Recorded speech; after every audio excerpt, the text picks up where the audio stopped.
Good afternoon and welcome to the Hudson Institute. The Hudson Institute was founded in 1967 by strategist Herman Kahn to challenge conventional thinking and help manage strategic transitions to the future through interdisciplinary studies in defense, international relations, economics, healthcare, technology, culture, and law. I am Hussain Haqqani. I am Director for South and Central Asia here at the Hudson Institute and one of the editors of our signature journal, Current Trends in Islamist Ideology. On behalf of Hudson's South and Central Asia program, today I am welcoming all of you and those who are watching on the live stream to the Washington, D.C. launch of Senator Larry Pressler's book, Neighbors in Arms, an American Senator's Quest for Disarmament in a Nuclear Subcontinent. The book is available for sale, and the Senator has kindly agreed to sign the books for those who would like that.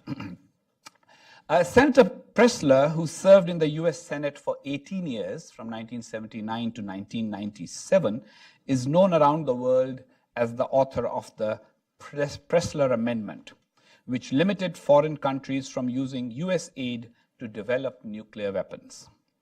As the Pressler Amendment resulted in shutting down U.S. aid to Pakistan in the 1990s, he was aggressively demonized in Pakistan and by several of my countrymen from Pakistan. I have found him to be a thoughtful American, genuinely concerned about the spread of weapons of mass destruction. So it was important to try and get from him the full story of the Pressler Amendment, along with his views on how mistaken policies have led to the rise of several nuclear powers in the world, including India, Pakistan, North Korea, and possibly even Iran.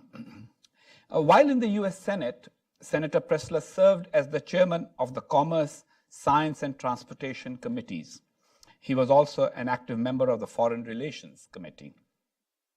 And Senator, I learned while preparing for this event that you were the first Vietnam War veteran elected to the U.S. Senate.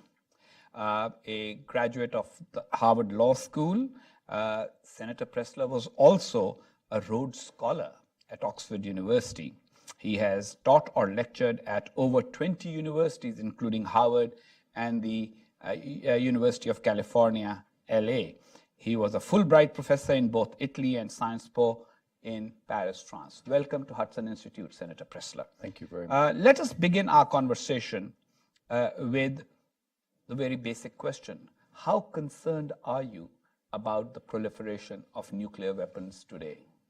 Well, I consider Pakistan more dangerous than North Korea in the sense that Pakistan is not under one control of they don't have a centralized control of their nuclear weapons. And it's a country that 5 or 6 generals could at any time set off a nuclear weapon or sell one. And indeed, I dream of writing a novel because I guess these policy books don't sell, they sell, but if you're really going to get your story across, you got to have a thriller novel that's made into a movie.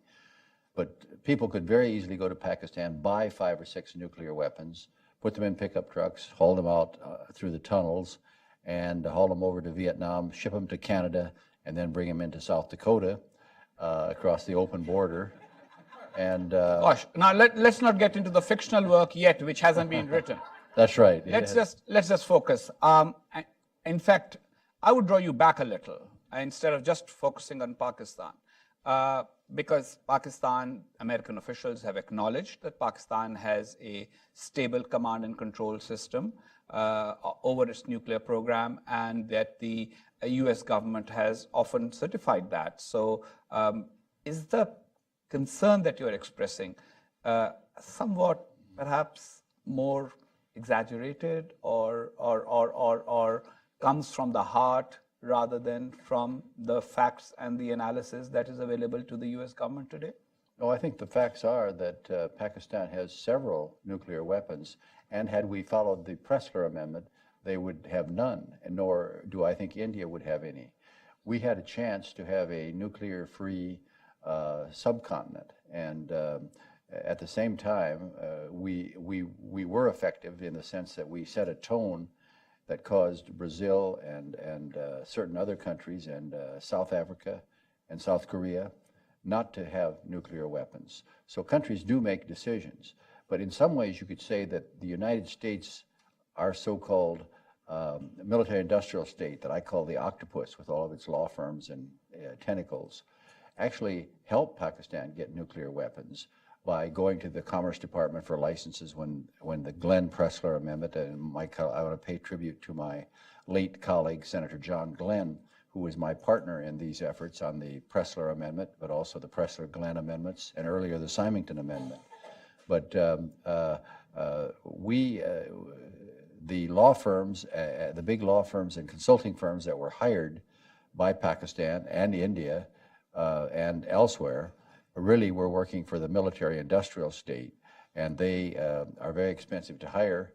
But it seems to me, and you could confirm this, but one of the first things a new ambassador from India or Pakistan has to do is to hire a huge law firm here for $1 million a year and a consulting firm for another $1 million, and they give the campaign contributions and get the access, and they get around what the State Department is doing or what the White House is doing. So our foreign policy is made actually in law firms and in consulting firms, and we need to change that back to, and of course part of that's because Congress has abdicated its powers. That's another problem that I have. But I consider myself sort of an old-fashioned Eisenhower Republican. I'm now an independent, but I want to be a Republican again if I can be allowed. But I'm for free trade, I'm for nuclear non-proliferation, and remember that Eisenhower made a deal in Korea, and we're going to have to balance some of these interests off and have a rational foreign policy. And I hope that our next Republican platform will have free trade in it as well as nuclear non-proliferation. Okay, so let's focus on nuclear non-proliferation, which is the subject of your book. And you focused on the subcontinent.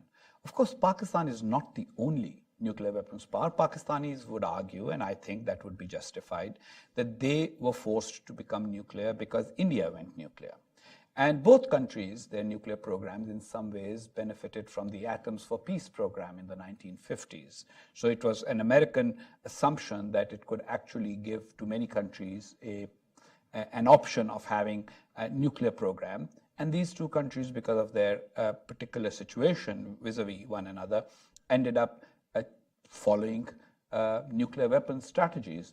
Many of your critics in Pakistan point out that there's a kind of a discriminatory attitude in your criticism of Pakistan when you do not criticize India for having nuclear weapons. When you authored the Pressler Amendment, did you think that you were actually trying to stop nuclear weapons in the subcontinent, or were you only thinking of stopping Pakistan's nuclear weapons?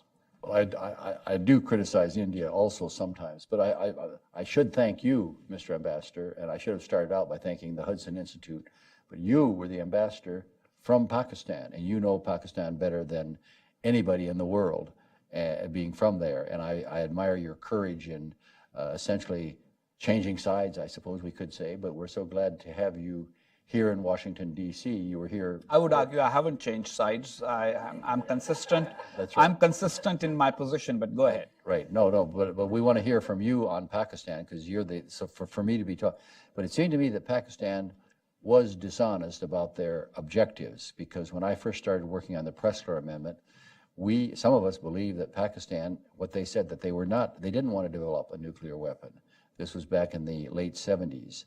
And early 80s. And John Glenn was particularly upset because he believed them also. And George H.W. Bush believed them. And he eventually enforced the Pressler Amendment, which means that aid and military relationships with Pakistan were shut off until they would stop developing a nuclear bomb, which they kept saying they were doing it. Indeed, the president and the leaders of Pakistan would come to Congress and lie to the entire Congress. Of course, they might not have known.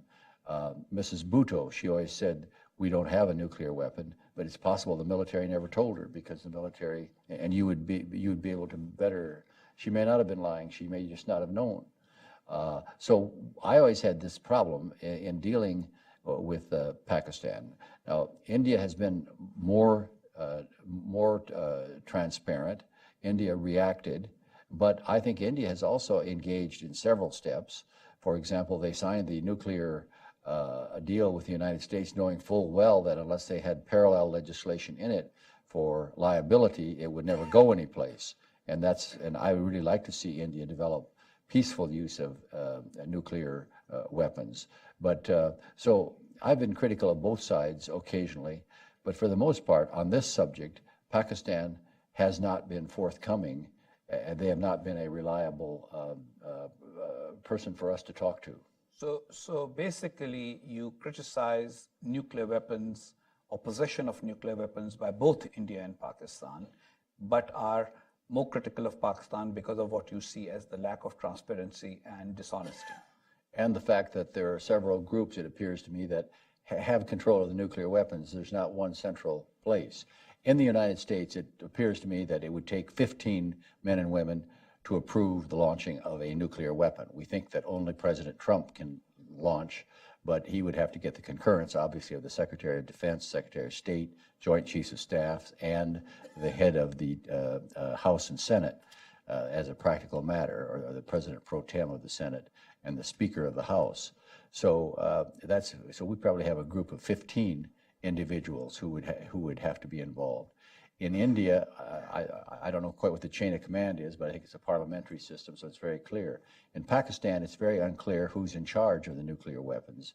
They say the president is, but we all know that there are several groups of generals who have nuclear weapons, and if they ever got to fighting with each other, it would be a disaster. Well, we focused a lot of time, which is not what I was planning to do. I was planning to draw you out on the whole story of the book first before we got into this discussion of Pakistan. But since we've already started it, let me just try and kind of summarize it. And I would say that two things. Your concerns seem to be the lack of transparency, what you see as Pakistani dishonesty, and also what you see as Pakistan's internal lack of cohesion, which Pakistanis would, of course, rebut and say that that is not necessarily correct. So let's just stop there on the subject of Pakistan, but let's come to the spread of nuclear weapons. Obviously, the spread of nuclear weapons has been a problem. The Non-Proliferation Treaty was signed assuming that only 5 countries will continue to possess nuclear weapons, the 5 major powers that are in the UN Security Council. Since then, India has gone nuclear publicly. Pakistan has gone nuclear publicly. It is believed that North Korea has nuclear weapons. It is believed that maybe Israel has nuclear weapons.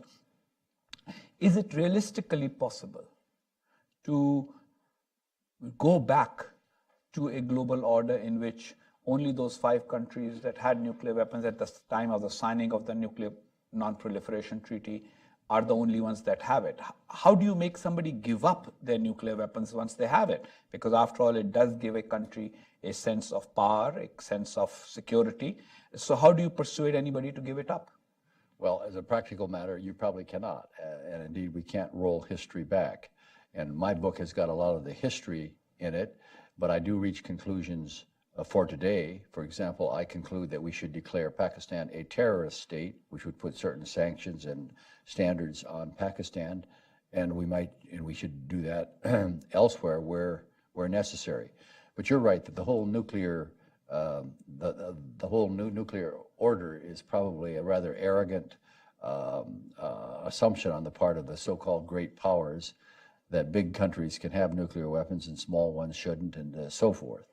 But they're so destructive that but that's the way it's historically evolved. Sometimes we have to play the cards that we are dealt. That's the concept of acceptance. And so we have to go from here forward. And I don't think Pakistan nor North Korea is going to give up their nuclear weapons. But we have to, through the use of sanctions, through the use of all sorts of international pressure, try to have them structure and be transparent enough that we can be sure that some rogue generals will not set nuclear weapons off or something of that sort. And that's really not a perfect answer. I don't have a silver bullet solution to it. I made 4 recommendations at the end of my book, the one of which was to declare Pakistan a terrorist state, but also I made recommendations for some reforms to treat India at a higher level, and that is, in fact, I think Secretary Tillerson is in New Delhi today doing just that. I sent several copies of my book over to the State Department. They were doing a policy review. I guess we sent eight copies over there for the different agencies. Surprisingly enough, President Trump may be one of the best presidents for India. I mean, in terms of U.S.-India relations that we've had.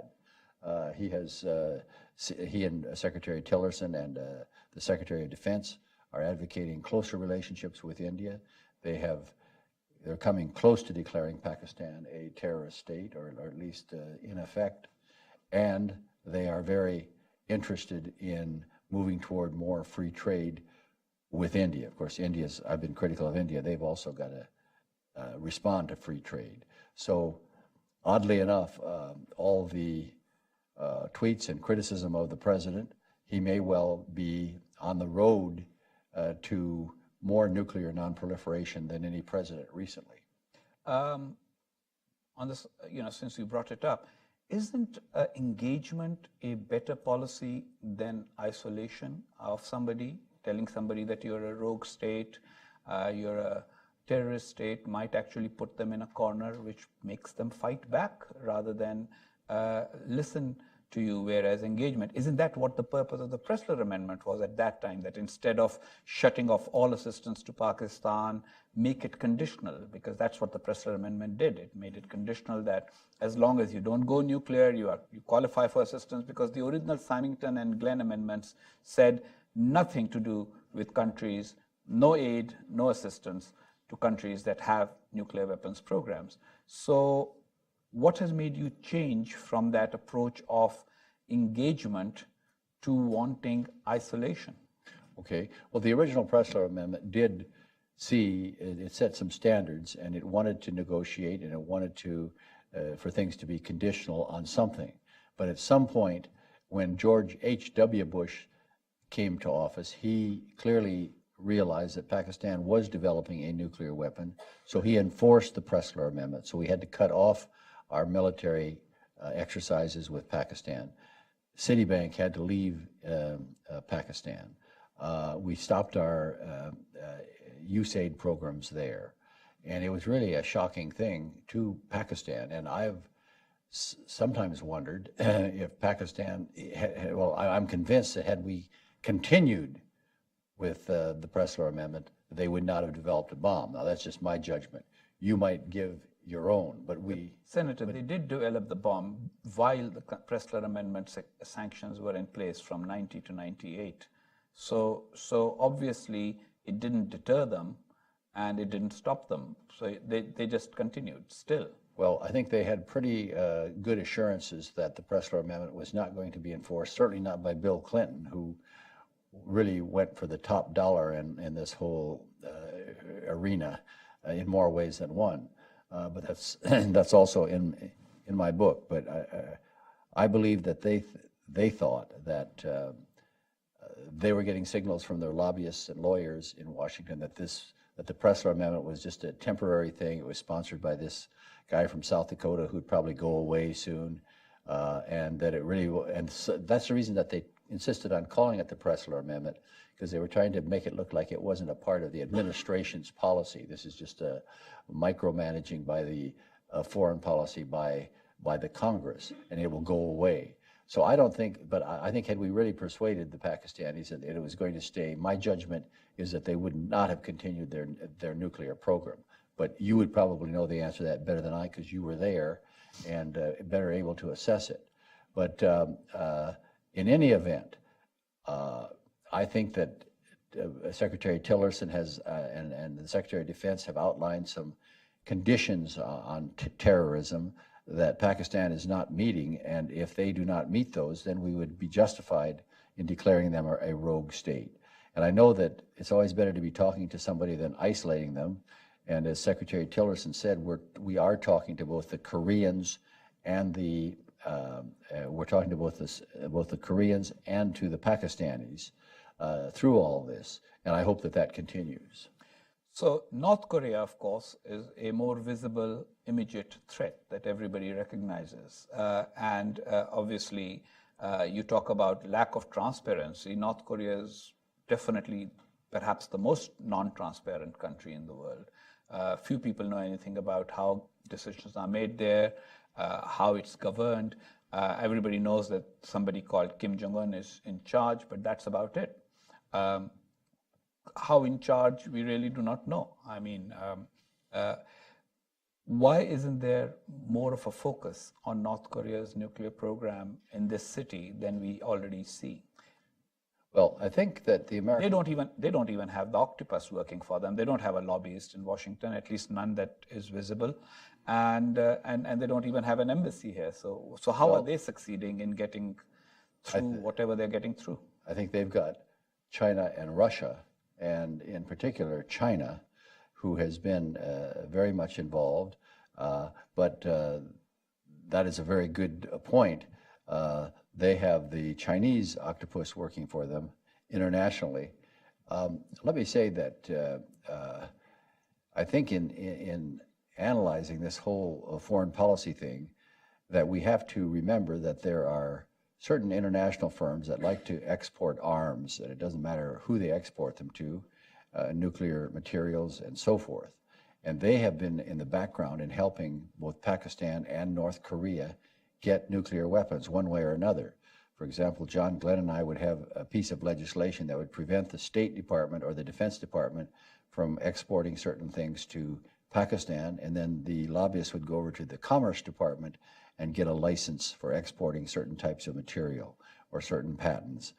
So it was like a huge, it was like a battle we were fighting, and there were all these little lobbying, and not little, big lobbying firms and lawyers and others going about Washington. And Washington is such a vast government. I mean, we have the judiciary, we have the legislative department you can lobby, we have all the agencies that can be lobbied, and it is really hard to keep control of something like nuclear weapons. From our own point of view, we can sometimes become the largest proliferator. We can sometimes become, I'd say the United States is a major proliferator of nuclear weapons in the case of Pakistan and in the case of North Korea, if you really go back to the very beginning. So this is really kind of a scary world, but I hope we're able to reverse that. And I sense that our current Secretary of Defense and Secretary of State are much more attuned to it. President Trump has got, in my opinion, and I'm not speaking for Trump, but certainly, but he has acquired a foreign and a defense policy team that's probably the best we've had in many years. That's interesting, because you did not support the president. I did not vote for him, but I do write a biweekly column for the Deseret News out in Salt Lake City. Right. People are saying, well, are you for Trump? You've been writing a lot of favorable things. Not necessarily favorable. I'm just saying that there are a lot of good things happening in foreign policy and in the Defense Department and the State Department these days. Okay, that's interesting. Now, let's say 2017, Senator Larry Pressler is back in the Senate.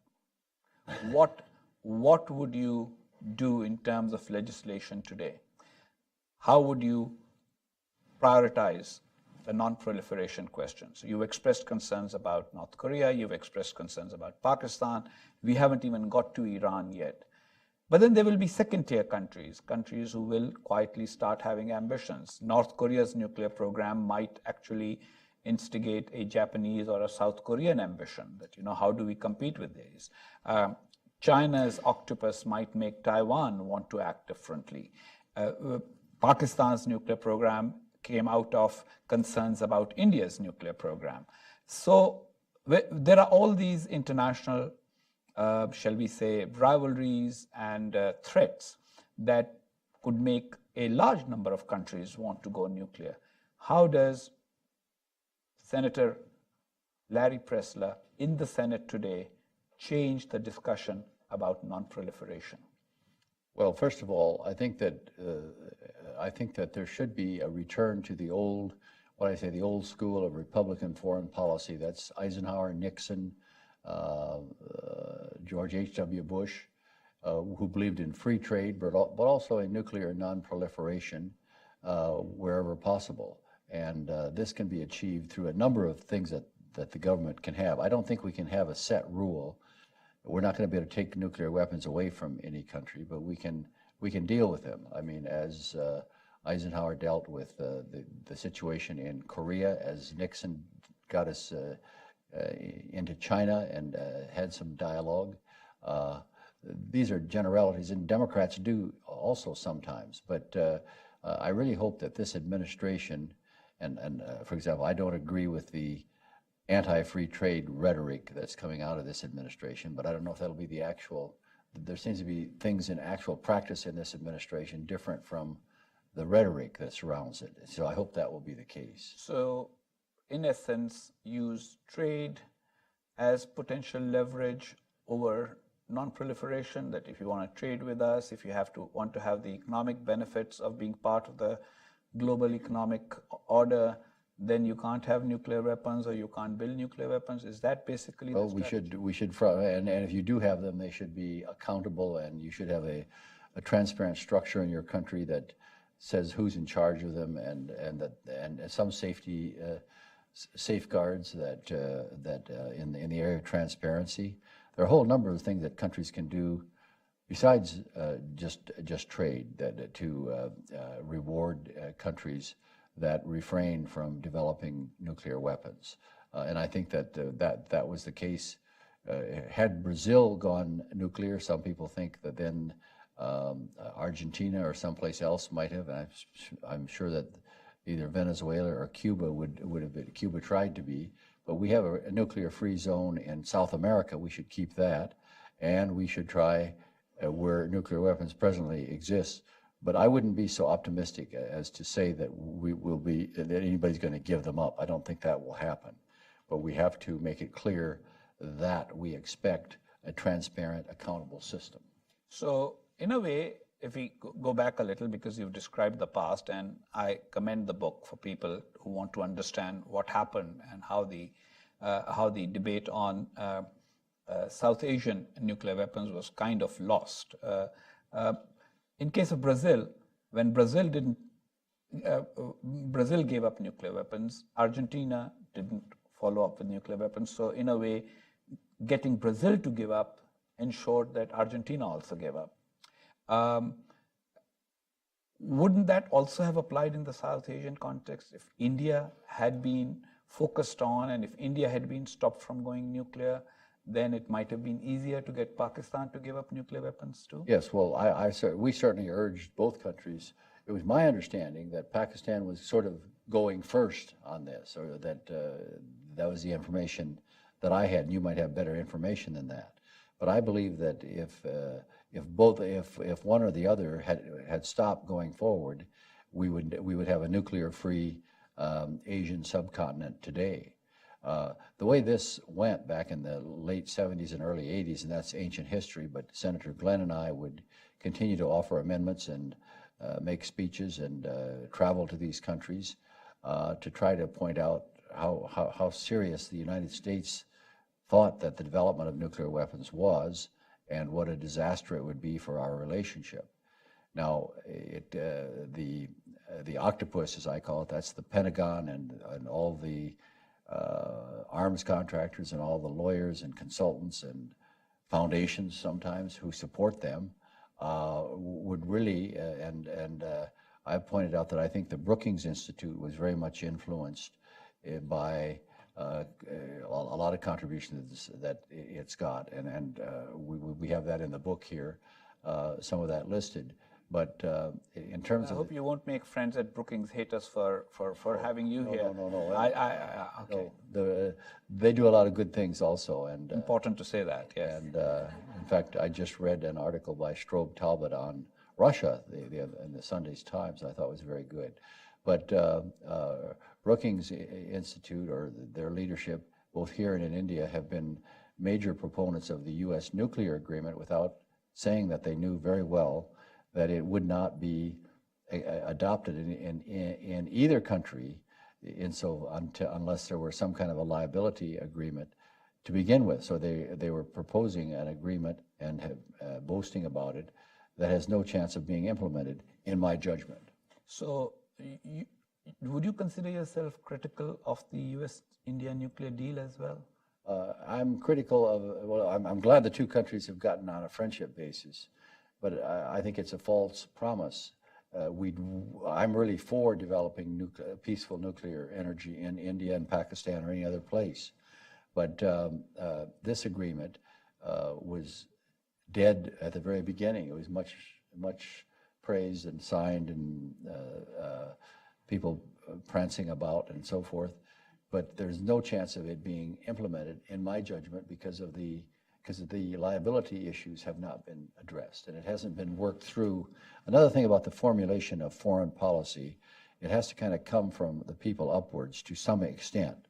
And the support of Rotary groups for the Marshall Plan, of Rotary groups, of churches, of different institutions across the country, it's important that a groundwork be laid.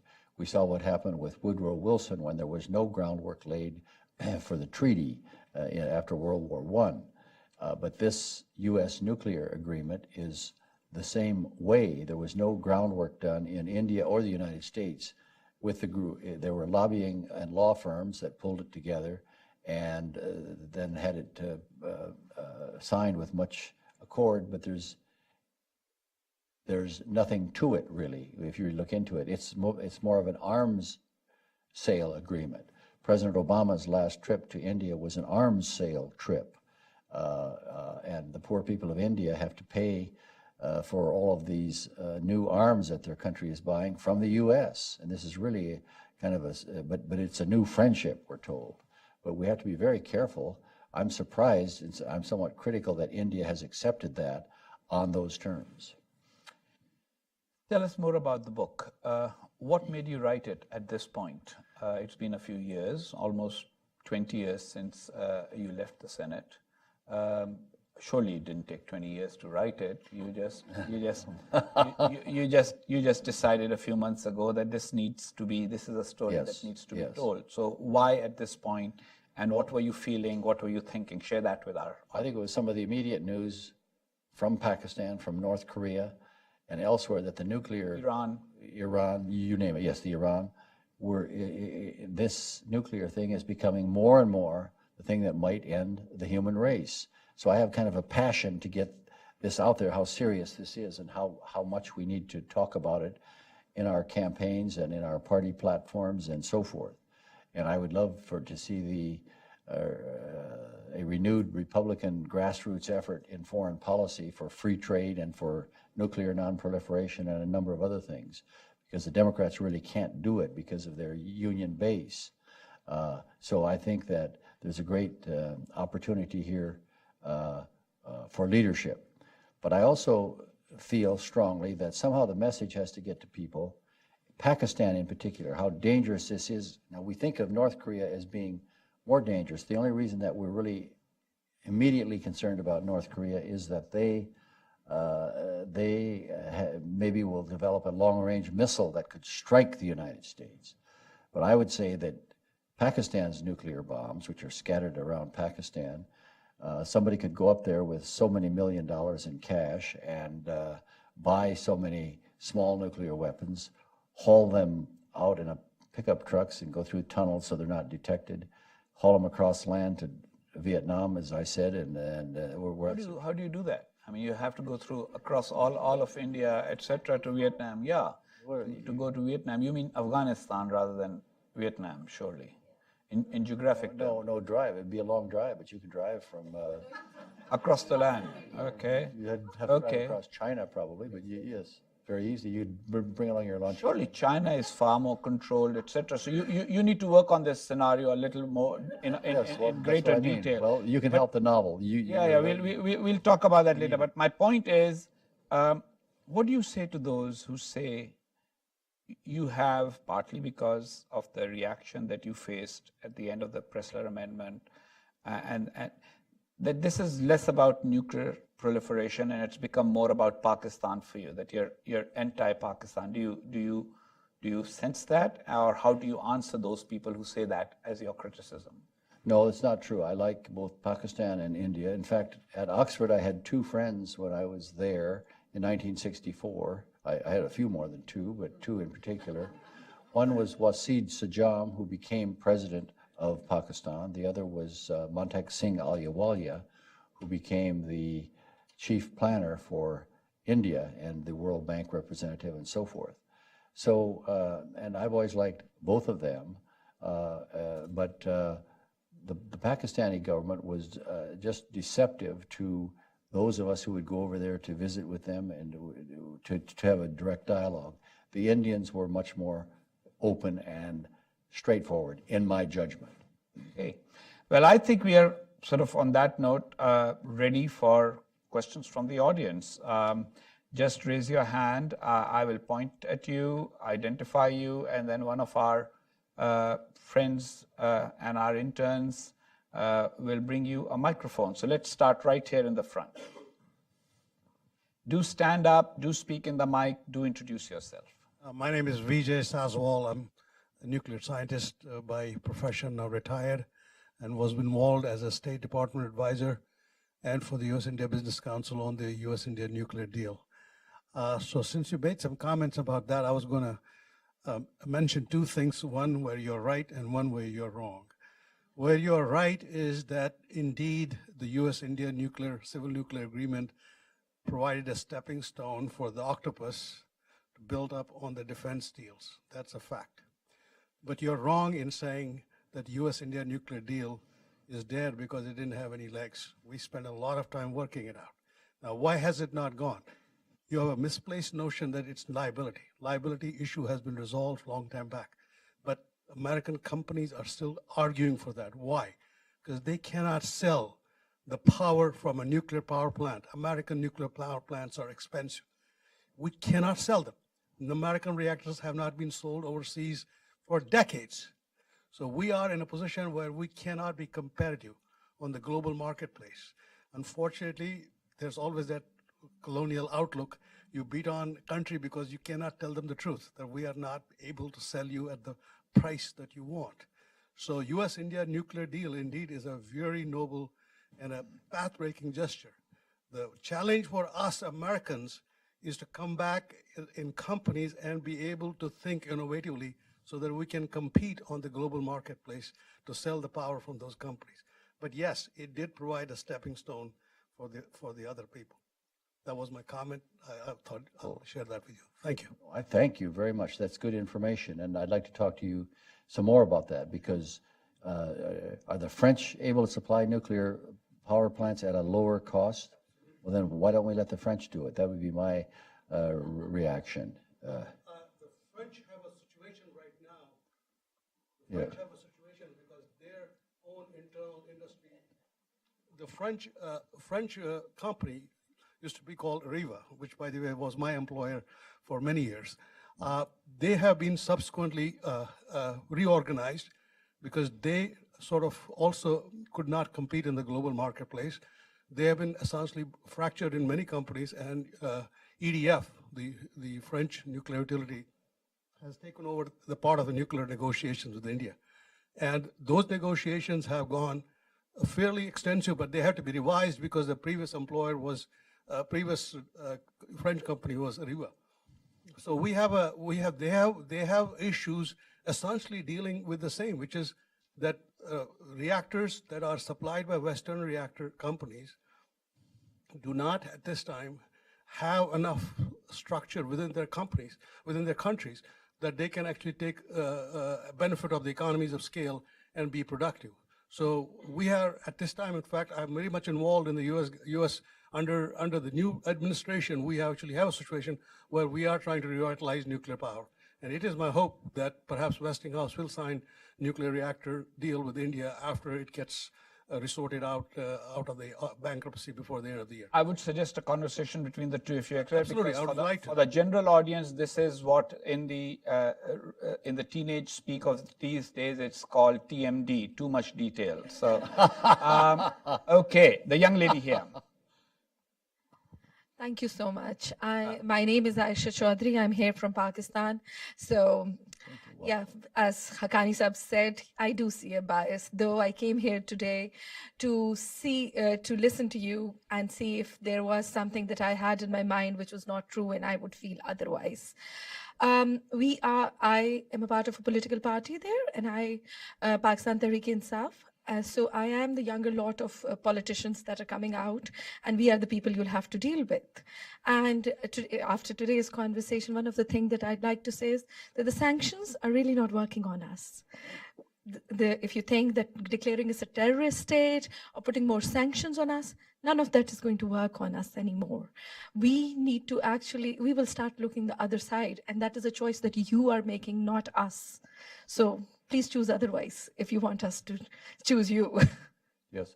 Well, let me emphasize that I'm not just anti-Pakistan. Someone wrote that I was, but because through the years, I have been an advocate of many things for both India and Pakistan. I'd love to see there be peace. And I feel that I've been a little bit critical of the present BJP government in India for fear that it will not treat the Muslim minority correctly. And I was just in the south of India in my book tour that I just made. I'm just back from India, having had stops at bookstores in New Delhi and Mumbai and Chennai. And there are several other minorities in India who feel that they are not being treated well. Well, that's true. Of course, our own country has a great problem. We have problems. All countries have problems. But I think that the United States and India and Pakistan can do pretty well economically, but we just can't tolerate any more the looseness that Pakistan apparently has in terms of a central control, and that their elected officials are not in the chain of command of their nuclear deployment. Things like that cause me a lot of, and you would not agree with that probably. I will not. Yeah, well, I think you should just agree to disagree. And secondly, but I would say to a young Pakistani, not just you, Pakistanis are also living in a narrative that is purely Pakistani. I think you should pay attention to what the senator said, that while he started out by being critical of the nuclear program of everybody, it was Pakistan's repeated inability to keep the promises that made him particularly critical. Now, I'm a Pakistani too, and I would say that there is some merit to that argument, whether Pakistanis want to recognize it or not. We have a tendency to overpromise and then later on give excuses for why we couldn't keep our promise. That's not just in relation to the nuclear issue. We've seen that over Afghanistan in the last 2 decades. So we also need to learn something out of this whole equation instead of just repeating things that we have repeated for many years without any effect. This is a critical moment in US-Pakistan relations, and perhaps finding middle ground is more important than just sticking to old talking points. Yes, sir. Senator, thank you for coming. My name is Mitsuo Nakai, Japan native, US citizen. You mentioned Pakistan is more dangerous than North Korea. Can you expand or clarify what you meant? It's number one. Number two, what could we offer North Korea in order for them to come to the negotiation table, if it's possible? Thank you. Well, I think that we need to feed the ego of this North Korean dictator. And one way to do it, I've just read in the papers the last few days, is that former President Carter has apparently offered himself as the sort of the president's envoy. Maybe he could go over there and sit down with him and make him feel important or whatever. Jimmy Carter has done a lot of good things, and maybe he could, I think what North Korea needs is just a lot of attention and hand-holding. Now with Pakistan, it's a different thing because you don't really have one person in charge. I think Pakistan is more dangerous to the United States, and I don't think their weapons are going to be used against India. I think they're going to be gotten out of Pakistan. So, and I don't want to get in on the details of driving a pickup, but maybe they'd be flown in an airplane or sent in a boat, or we'd figure out some other way to get them. But their weapons could be transported to the United States fairly simply. And just as 9/11 was a very simple operation run by 20 or 30 people, so could getting if you gave somebody enough cash, you could, I said, well, you could pay the generals so much to get the nuclear bombs, or someone else said, well, you could buy it from the colonels because they've got keys to get the nuclear bombs out, and you could get a lot cheaper. But in any event, that could happen. So the Pakistani nuclear bombs are not controlled. They're subject to sale or stealing, and they could be easily gotten out of Pakistan to just about anywhere in the world. And I used a pickup truck as an analogy from my proposed movie, which Vin Roque is here. He's going to write the movie script. Gosh, so we already have a movie announcement, which was not the plan today. Right at the back. Senator, I'm Group Captain Ali. I'm the attaché at the Embassy of Pakistan, and I have a question with 3 parts. I'll not make any comments. First is, since you have talked about this novel and probably going through the Pakistan and other things, how do you justify at least 3 to 4 occasions where in a USAF C-17, parts of nuclear weapons were shipped to a USAF base where they remained there for over 1 week unattended? And I've done AWA College from Montgomery, Alabama, so I know all those details. How do you justify that? Secondly, would it be appropriate for you? Can we go one at a time? So United States Air Force losing or... Not losing, unattended, being there at least thrice on a USAF base, parts of those nuclear weapons. And if I may try and interpret the group captain's question, it basically is that so far, Pakistan has never had such an incident. So the US has occasional question. Everybody talks about Pakistan's loose nukes, but the Pakistanis proudly point out that we haven't had any nuclear incidents or accidents of the kind that you have had. Correct. Isn't that the correct interpretation? Exactly. Thank you. Well, we've got Carlton Stoiber, the leading nuclear legal expert in the world, sitting in the audience, so he could probably cite some examples. But I would say that there have probably been a lot of examples that we don't know about in all countries. And that's one of my problems with a lot of nuclear weapons floating around. That's why I was interested in nuclear nonproliferation as part of my career. And out in South Dakota, where I come from, I guess the Pentagon wants to refresh some of the warheads. I thought we were removing them under the Nunn-Lugar agreement. But yes, if there are a lot of nuclear weapons around, there are going to be incidents, some incidents of, where they're dangerous or one could go off. So basically, you would say that all nuclear weapons are bad, whether they are American nuclear weapons or anybody else's. And well, that's what I would feel. The end game should be to get rid of all nuclear weapons. Well, that would be the ideal ending. But I'm also a pragmatist, and I think that we have to accept that to get better control and more transparency and more chains of command. But I think the United States chain of command on its nuclear weapons is quite good. Group Captain, second point. The second is, so how do you justify trying to control other countries and reducing their nuclear weapons? While you were talking about the octopus and the military-industrial complex, isn't it time for the U.S. to look inwards and try to clean up own house? Because it's the U.S. administration which is letting this happen. So why isn't the U.S. doing something inwards rather than pointing fingers outwards towards other countries? Well, we should be doing much more, and we do need weapons reform. In fact, we're building a lot of weapons, not only nuclear weapons, but other weapons that I don't think make us any stronger. I don't think we should launch any more carriers. We've got, I think, 12 or 13 or 14 operational ones, and no other country in the world has really got any operational ones that I know of. And the same thing is, as the Secretary of Defense testified before Congress, and they said, why don't you cut spending over there at the Pentagon? He said, well, we try to eliminate several lines of weapons, and the Congress keeps restoring them under our lobbying law firm, consulting firm type of making foreign policy and making defense policy. We do have a new Secretary of the Air Force from South Dakota, Heather Wilson, who was president of the University of South Dakota School of Mines. But I hope she's able to slow down a little bit, although I have not any indication that she is trying. But the Air Force in particular is, from Ellsworth Air Force Base on, is just into a great expansion mode. And I don't think it makes us any stronger unless we're building these weapons to offset a particular threat. Third one, you said 3 questions, and I've given you 3. Thank you very much. The last one is, would it really be appropriate to categorize Pakistan and North Korea on the same page?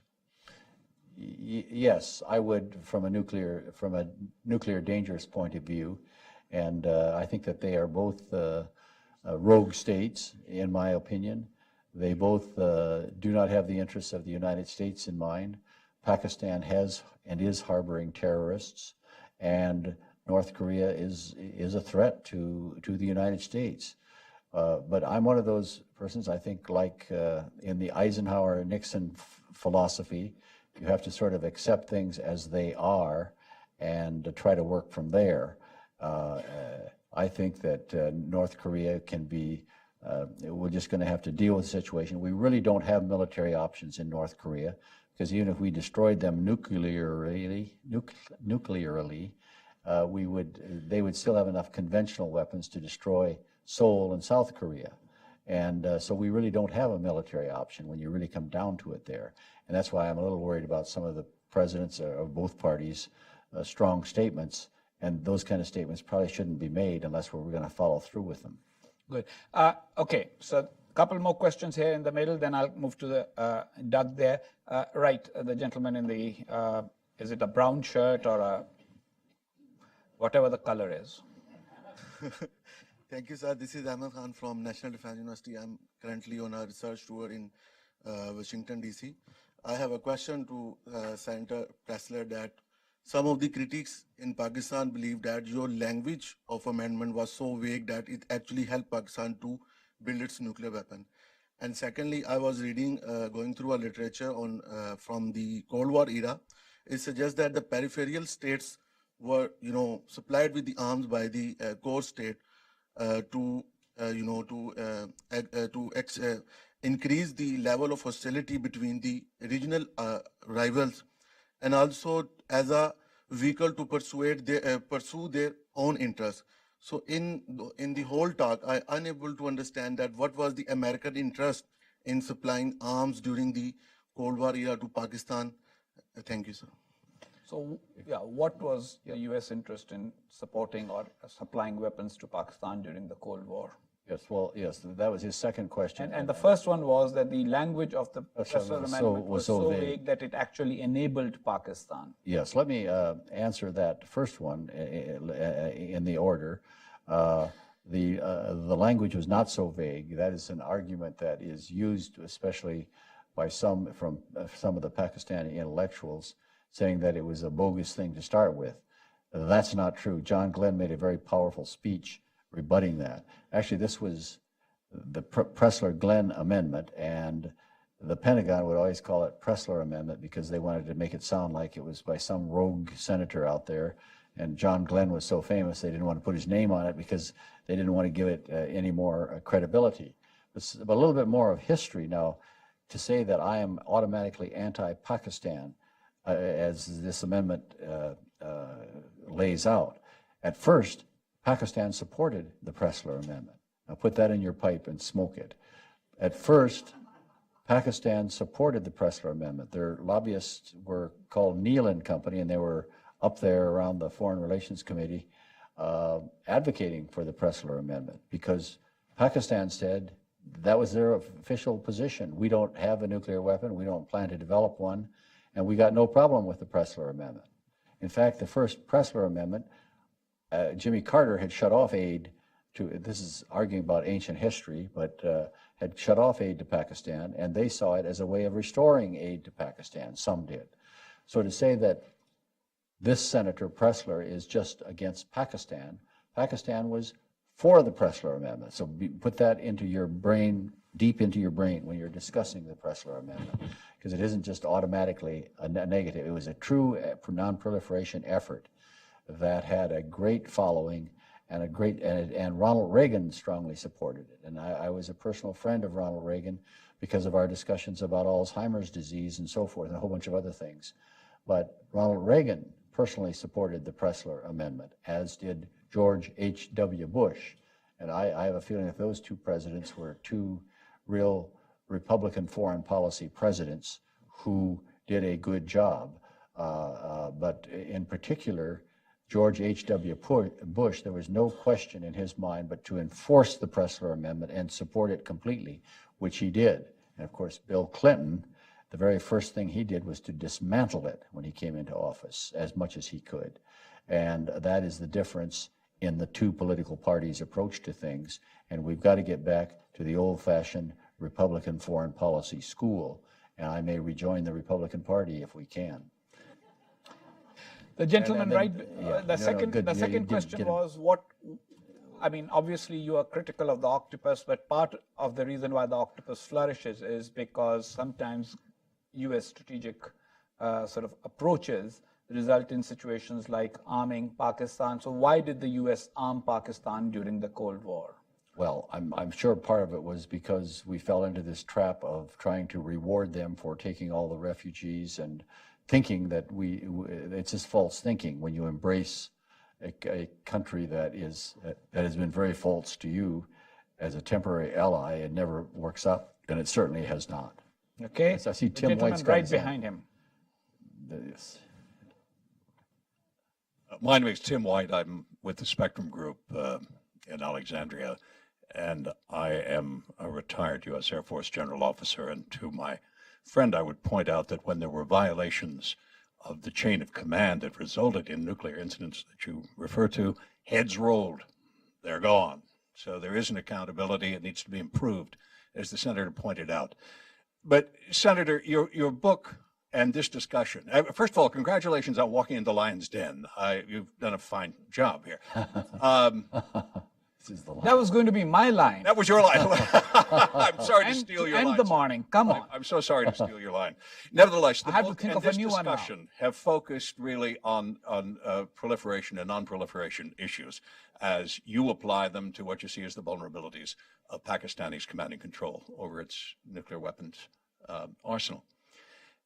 If you move to the title of your book and that we see on the screen, disarmament on the nuclear subcontinent or nuclear disarmament on the subcontinent. Can you imagine, Senator, a situation in which India and Pakistan would see it in their mutual interest to have bilateral non-nuclear military forces? De-escalation, elimination bilaterally because that would solve the proliferation issue, wouldn't it? That is a stroke of genius. I would love to see something like that considered. There are a lot of areas that India and Pakistan agree on, and they have, in my opinion, I can never tell the difference in the people, and I know there's the religious thing and so forth, but they have so many common interests which are probably against China in the long run, although free trade there would be a great boon to all of them. But that's an area where India has to do much more. That's where I've been critical of India on some occasions, is that they don't practice free trade as much as they would like other countries to do so. But it would be great to have some bilateral disarmament in our old world, and that would be a great place to start. And also India and Pakistan could have joint forces for certain purposes, whatever that might be. And there's a whole area for thinking here that we just seem to be locked into an old mentality, and I hope we can break out of it. And I hope my book will make a little bit of a dent in that. And I've had a very good book tour in India. I went to 3 Indian cities, and my book is doing pretty well in India, and I hope it'll do well in the United States after today's launch at the Hudson Institute. I'm sure that it'll also do well in Pakistan. People would definitely want to read it, although many will be critical. But look, that's how discussion moves forward, by having opinions and ideas that are not necessarily, if everybody starts off with agreement, you just hug and go to sleep. Question right there. Doug Johnston with the International Center for Religion and Diplomacy. Thank you both for a very engaging discussion. one thought I had, Senator, that causes me to think that you should be every bit as concerned about North Korea as you are Pakistan. And that is because the leader has gone on record that the nuclear weapons are not negotiable, and one can easily understand why he would take such a position. If that's the case, I doubt seriously that we should be fearful of a direct attack from there. But it seems to me that the more they're backed into a corner, and particularly if China's on board, he's going to have very few options, one of which is probably at least semi-lucrative, would be selling this technology to terrorists. I think I'd be very concerned about that. Well, I thank you very much, and I thank you, your group. I know religions and churches and synagogues have played a great role in the formulation of domestic policy and foreign policy in the United States in a very positive way. I know the Presbyterian Church, I just read their National Council has adopted some kind of a resolution regarding the Middle East, but I'm not going to go there to say what it is. But the point is, Catholic Relief Services or our various communities have a tradition of being active in foreign policy, and we should listen to them and hear them out. Of course, we can't always follow everything that they might suggest, but and I might say that your friend Taylor Keelan, who helped me with this book so much, is here today, and I've been meaning to find an excuse to thank her, but she, I think, brought you today. So I don't know if I've made a statement here, but I don't know if I've responded to the question. Well, the question is that, you know, he's just pointed out all the reasons why we should be concerned about North Korea as well. Yes, and yes. very seriously. And I appreciate that very much, and I would put them both about on an equal plane. But I personally believe Pakistan is more dangerous to us. Okay. I think Mr. Johnston's point was that North Korea is equally, if not more, is how I understood it. Last two questions. Were you raising your hand, sir? Yeah. I had always understood that India's primary motivation for going nuclear was not a worry about Pakistan, because militarily India is so much more powerful than Pakistan conventionally. I don't think India had a real fear of Pakistan that drove that decision. I always understood it was China. China is always hostile and adverse towards India. Wasn't that what drove India primarily to go nuclear? And if so, why would India ever think of giving up nuclear weapons with China on their back door? Well, that's a very good point. And some people say that China is building that big road across China and Pakistan and on the new Silk Road. But I say it's economic development, and that's good. And China is doing some economic development projects in Africa, and some people say, oh, I say that's good for the people of Africa and for economic development. So I'm not just a flat-out critic of China, but I don't think China wants to go to war with India. It couldn't possibly rule a single Indian state. The people there are so independent. And I just don't think that China is as dangerous as some people say it is. China is a very controlled, their weapon system is very controlled. They also have a very healthy economy, and they're getting rich and getting more cars and all that. So I don't see that, but I think that Tom Patton's, the lawyer here, he makes a very good point. But in my mind, I don't think India would have gone nuclear if they hadn't seen Pakistan doing so. Okay. Although Tom's point was that it was probably more directed at China, so that question still remains unanswered. I think we still have a problem. Like, as long as there's somebody who has nuclear weapons, somebody else will want to have them. Yes, and and we're in a real world as a practical matter. Nobody's going to give up their nuclear weapons. Yeah. So let's club these two questions to bring it to an end. Mr. Vasti here, and yeah. Yes, sir. Thank you very much. I'm Iftikhar Hussain. I work for Voice of America. Thank you for the discussion, Ambassador Haqqani and you, Larry Pressler. I have two questions. Number one, can you just describe us the scenario that the Pakistani nuclear weapons can be transported to the United States. This is what you mentioned. I think that's already happened. We've already gone through. So I'm going to disallow that question. Go on, ask. And also, the second question is, don't you think the U.S. priorities before the Pressler Amendment may have overlooked the possibilities that Pakistan is building nuclear weapons, and it was a, lake on part of the U.S. It was not Pakistan, but more on the U.S. policy. Basically, the U.S. ignored what was really happening. Its own interest. Is that, yeah. There are people who thought that the war in Afghanistan was more important, and what's happening with Pakistan's nuclear program is less important. And could that have been the reason why eventually the Pressler Amendment had to be invoked? And this gentleman here, so we can have all the questions, remarks, and then we can have final comments. My name is Suleiman Wasti. I'm a student of the Middle East and a friend of Larry, and also Mr. Haqqani. Just a correction, Larry. I'm not too concerned about the command and control of the Pakistan's nuclear arsenal. I'm more concerned about the rogue nuclear scientists like A.Q. Khan, the most revered guy, like the father of Pakistan bomb. The second one is Qadri. I don't want to mention him. But those are the people who are peddling all these technologies to countries of the Middle East and others. That's my major concern, and I would like you to take note of it in your sequel.